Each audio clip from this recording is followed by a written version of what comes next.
सर्द मौसम था, हड्डियों को कपा देने वाली ठंड थी। शुक्र था ऑफिस का काम कल ही निपट गया था। दिल्ली से उसका मसूरी आना सार्थक हो गया था। बॉस निश्चित ही उससे खुश हो जाएंगे। विमल खुद को काफी हल्का महसूस कर रहा था। माता-पिता की वह इकलौती संतान थी। उसके अलावा 2 छोटी बहनें थीं।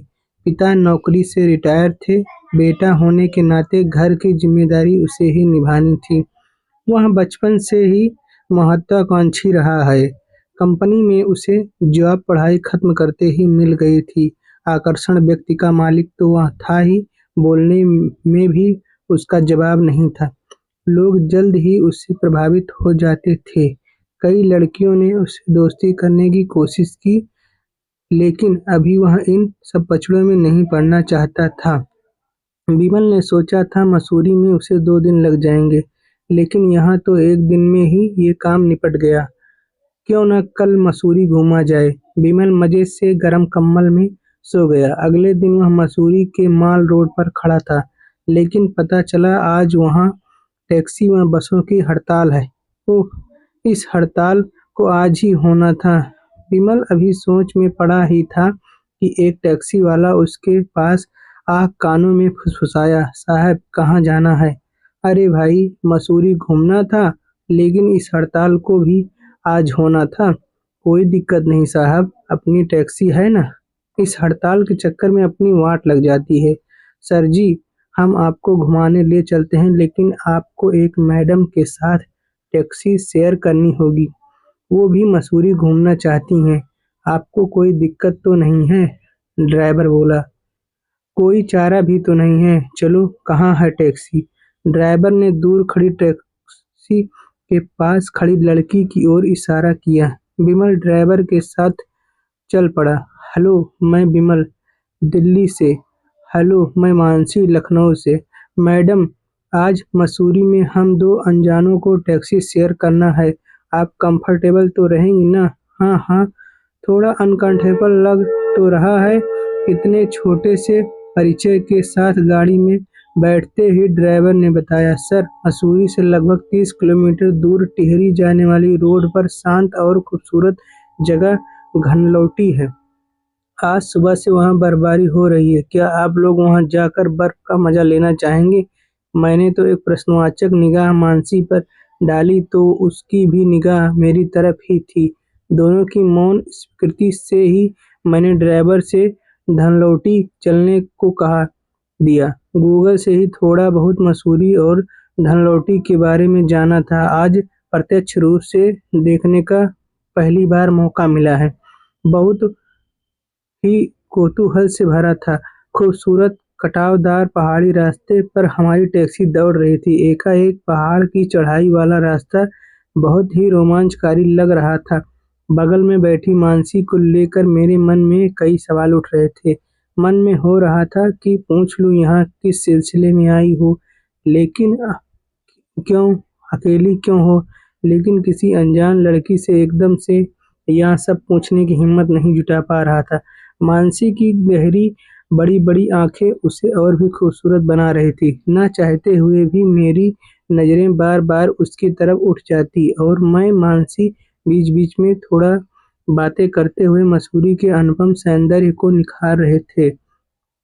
हमारी गाड़ी कब एक पहाड़ से दूसरे पहाड़ पर पहुँच गई पता ही नहीं चला। कभी-कभी जब गाड़ी को हल्का-सा ब्रेक लगता और हम लोगों की नज़रें खिड़की से नीचे जाती तो गहरी खाई देखकर हम दोनों की सांसें थम जाती।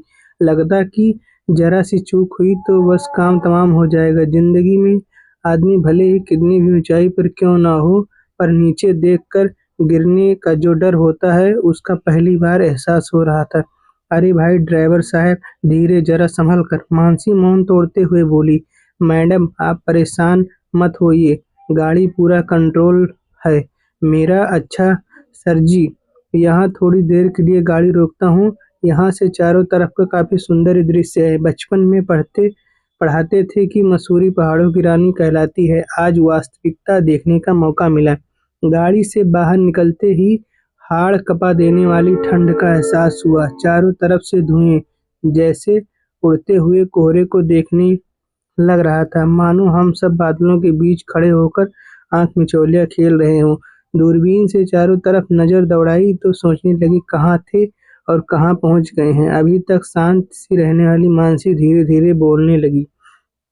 इस ठंड में यदि एक कप चाय मिल जाती तो अच्छा रहता। चलिए, पास में ही एक चाय का स्टॉल दिख रहा है, वहीं चाय पिया जाए। मैं मानसी से बोला। हाथ में गर्म दस्ताने पहनने के बावजूद चाय के प्याले की थोड़ी सी गर्माहट भी काफी सुकून दे रही थी। मसूरी के अति प्रीतम सौंदर्य को अपने अपने कैमरे में कैद करते हुए जैसे ही हमारी गाड़ी धनलौटी के नजदीक पहुंचने लगी, वैसे ही हमारी बर्फबारी देखने की आकुलता बढ़ने लगी। चारों तरफ देवदार के ऊंचे ऊंचे पेड़ दिखने लगे थे, जो बर्फ से आच्छादित थे। पहाड़ों पर ऐसा लगता जैसे किसी ने सफेद चादर ओढ़ा दी हो। पहाड़ एकदम सफेद लग रहे थे। पहाड़ों की ढलान पर काफी फिसलन होने लगी थी।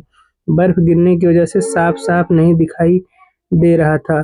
कुछ ही देर में ऐसा लगने लगा मानो सारे पहाड़ को प्रकृति ने सफेद रंग से रंग दिया हो। देवदार के वृक्षों पर के ऊपर जमी थी, जो मोतियों की तरह अप्रितम आभा बिखेर रही थी। गाड़ी से नीचे उतरकर मैं और मानसी भी गिरती हुई बर्फ का भरपूर आनंद ले रहे थे।